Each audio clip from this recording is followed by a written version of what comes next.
Assalamualaikum warahmatullahi wabarakatuh. Alhamdulillahirrahmanirrahim. Wassalatu wassalamu ala asyrafil anbiya'i wal mursalin wa ala alihi wa sahbihi ajmain amma ba'du. Alhamdulillah ini kesini lagi ya. Tapi saya luar biasa. Ini kuliah sampai siang aja. Ibu-ibu yang dirahmati Allah masih tetap di sini. Ya Allah, alhamdulillah ya. Mudah-mudahan penuh berkah ya. Dan ini kerasa ini malaikat banyak banget di sini. Alhamdulillah ya Allah.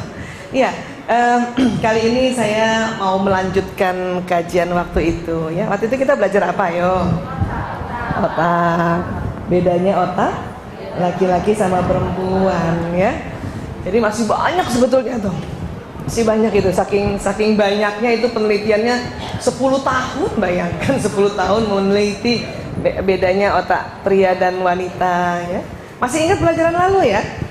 Nah, ayo, masih yang paling harus diingat itu paling gampang. Laki-laki berapa per hari? Jumlah komunikasinya mulai dari kata-kata ya. Oh iya ya. Sudah melihat suami di rumah, beliau yang kategori apa? 5.000 kah? 7.000 atau yang 9.000? Ada? Hah? Ada pakai 500? 4.000? Bapak di rumah 4.000? Nggak nyampe? Kata-katanya 4.000 mungkin ya, tapi ada dong bunyi vokalnya. Bahasa tubuh mengasa nggak ada bu? Gitu nggak ada? Perempuan 20.000 ya.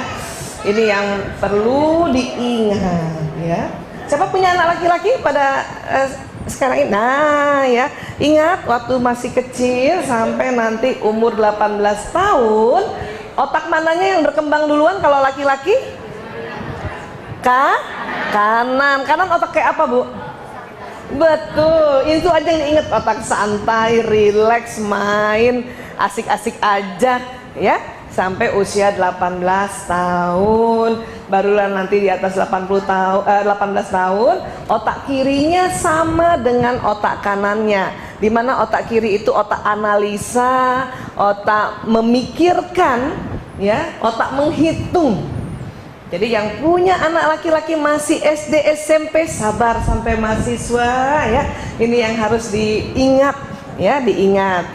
Kalau perempuan, jelas anak perempuan kiri kanannya berkembang bersamaan, tapi kanannya perempuan kalah dengan kanannya laki-laki. Ini harus saya ulang-ulang terus. Bukan buat ibu sebetulnya, buat saya.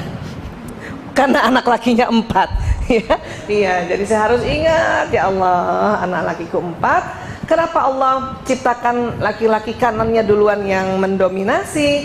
Karena laki-laki adalah makhluk yang harus kreatif, harus punya apa istilahnya ya, ide banyak. Karena kanan tuh ide, ya, ide, kemudian hikmah di kanan, hikmah, ya. Anak laki-laki kita bu, waktu itu saya sudah pernah sampaikan, kalau kita sedih, dia tahu ibunya sedih, tapi nggak perlu tahu kenapa ibunya sedih. Ingat ya, nggak perlu tahu. Pokoknya ibu sedih lah, udahlah. Ya, aku jagain ibu sudah, beres. Nggak perlu lagi dia tahu. Kamu mau tahu nggak? Sebetulnya ibu nggak perlu. Yang begitu, yang kepo kayak gitu tuh anak perempuan. Ibu-ibu ceritain dong dari awal ya. Nah, ini yang perlu kita pahami ya. Iya. Ada satu lagi tuh yang paling harus diingat. Corpus callosum, otak di bagian tengah yang menghubungkan otak kiri dan kanan. Yang lebih tipis anatominya otak yang lebih tipis, ayo. Corpus callosumnya laki apa perempuan? Lah, siapa tuh yang langsung hafal? Laki-laki. Sehingga karena otaknya lebih tipis, kiri kerja sendiri. Coba minta otak yang kiri kerja sendiri, kanan kerja sendiri. Ini yang membuat laki-laki cepat konsentrasi kalau mengerjakan pekerjaan di depannya. Setelah berapa menit? Ayo, 10 menit ke atas. Jadi kalau anak laki-laki baru buka televisi belum 10 menit, ibunya ajak ngomong masih dengar langsung. Suami-suami juga kalau baru buka gadgetnya terus kita ngomong, dia masih dengar. Tapi 10 menit ke atas, karena seperti ini kondisi otaknya, maka laki-laki fokus. Dan pada saat laki-laki fokus, pendengarannya menurun, bukan berkurang. Perasaan udah diulang kemarin bahwa menurun bukan berkurang. Kalau berkurang itu budak. Tegan kan ya. Iya, perempuan ingat, karena korpus kolosumnya lebih tebal maka otak kiri kanannya tersambung dengan lebih banyak. Ini yang membuat wanita bisa mengerjakan lebih satu pekerjaan yang berbeda dalam satu waktu. Ya, indah sekali ya Bu. Iya, siapa yang sudah bisa begitu? Siapa yang naik motor bisa pasang alis? Ayo. Ada loh. Kalau naik motor ya sambil goceng dulu kan, bener. Ya, kalau yang naik mobil pasang alis bisa ya.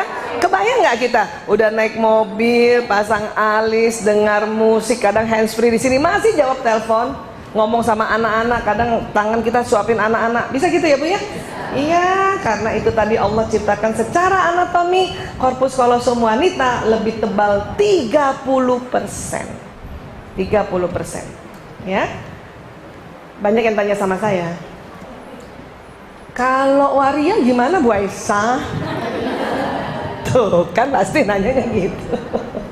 Ntar dulu, dia aslinya laki apa perempuan?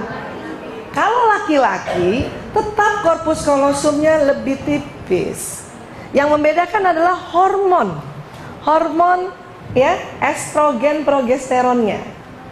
Jadi setiap orang kan punya testosteron, punya estrogen progesteron ya. Katakanlah kita, setiap orang punya hormon laki-laki testosteron ya, punya hormon perempuan estrogen dan progesteron. Nah, cuman kalau kita yang perempuan, komposisinya kalau dibikin literan ya, hormon testosteron kita itu sekitar 3 liter sampai 4 liter gitu. Selebihnya hormon perempuan. Kebalikannya laki-laki juga begitu, hormon testosteronnya yang lebih banyak, yang 7 liter. Tapi laki-laki juga punya hormon perempuan, kurang lebih 3 liter.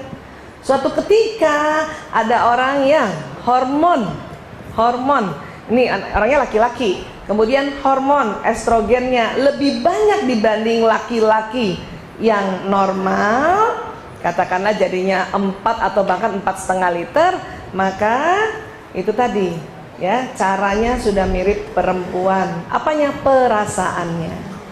Tapi tetap tidak bisa mengerjakan lebih dari satu pekerjaan dalam satu waktu ya. Contoh di cup salon tuh, capster kayak apa, kan banyak yang laki-laki itu ya. Kalau perempuan sambil ngebelot sambil ngomong bisa, yang laki-laki nggak bisa, dia pasti berhenti ya, dia gulung. Lo tau nggak Nek, ibu di sana. Jadi dia tidak bisa sambil kerja sambil ngomong, dia berhenti dulu ya gitu. Ibu cantik banget. Iya, begitu juga kalau kita pernah lihat chef memasak. Kalau kita tuh langsung ngomong kan ya, ibu-ibu ambil ikannya, potong-potong ikannya kan gitu sambil ya, taburi garam, taburi merica, ambil. Yang laki-laki nggak gitu ya, ambil ikannya, potong-potong ya gitu. Walaupun cuman berapa detik, dia tetap laki-laki. Korpus kolosumnya lebih tipis. Sepakat ya Bu ya? Nanti coba deh mulai sekarang merhatiin. Ya baik. Ya, yang start yang itu Mbak ya. Cuman karena kita nggak paham, ya, jadi, kita selalu maunya yang begini. Pria berbahu lebar, pinggang sempit, lengan serta tuka yang bagus. Dulu. Maaf ya. Ya Allah, zaman-zaman SMP gimana gitu. Tapi juga kita mau pria yang begini Harus penuh perhatian, lembut, peka terhadap kebutuhan wanita dan pandai komunikasi. Maunya gitu kan? Bisa, tapi jadinya yang begini. Yang lengkap kayak gitu tuh gay, Bu. Ibu pilih mana? Separoh-separoh. Ya, pastinya 88% kita mendapat pria atau kita mendapat suami yang ya, apa yang beda di mana?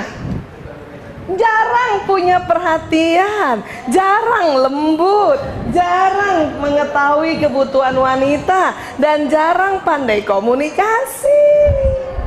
Udah syukur, Bu. Iya. Sudahlah, munjit-munjit dikit nggak apa-apa. Iya, suami saya juga begitu. Munjit-munjit dikit nggak apa-apa ya. Iya, nggak begini gitu kan.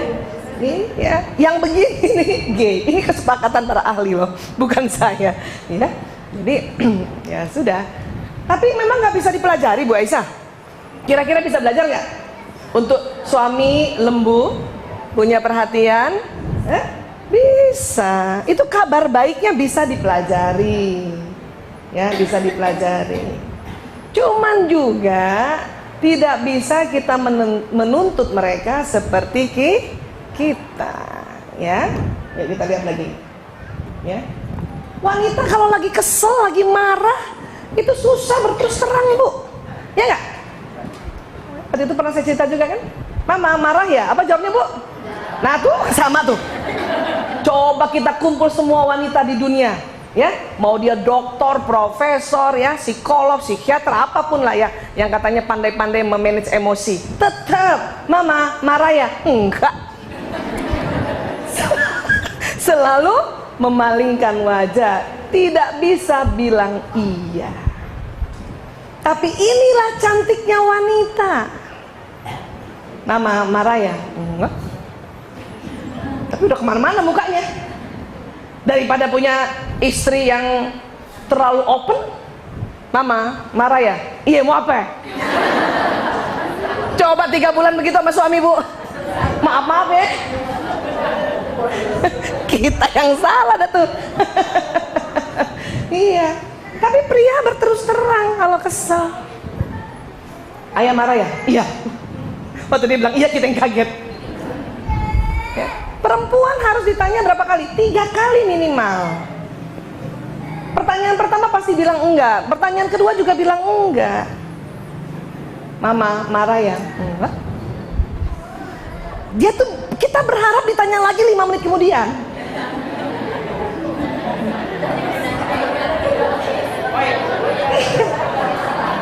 Nah, ini harus dipelajari oleh pria. Mama kayaknya marah sama papa. Siapa yang marah, rugi amat. Udah mulai, wajahnya nggak dilempar. Ya, masih kepengen ditanya lagi yang ketiga. Ya, mama marah ya, papa minta maaf ya, baru papa nggak pernah ngerti aku. Iya, ya, begitu. Tapi laki-laki nggak begitu. Jelek juga kalau laki-laki begitu. Papa marah ya? Enggak. Mau punya suami kayak gitu?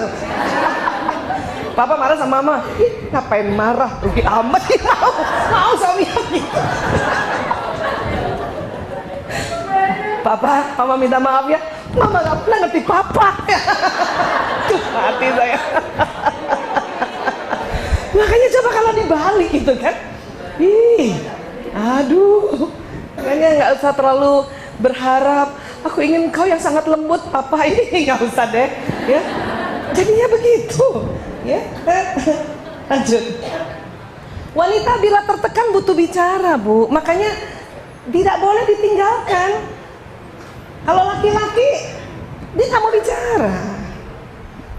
Banyak laki-laki menganggap otak perempuan begitu. Umi marah ya sama Abi? Enggak. Ya udah, Abi ke musola dulu ya, ditinggal. Belum ditanya sampai 3 kali. Biar kata perginya ke musola, entek juga, Bu. Tahu kita suami kita ke masjid,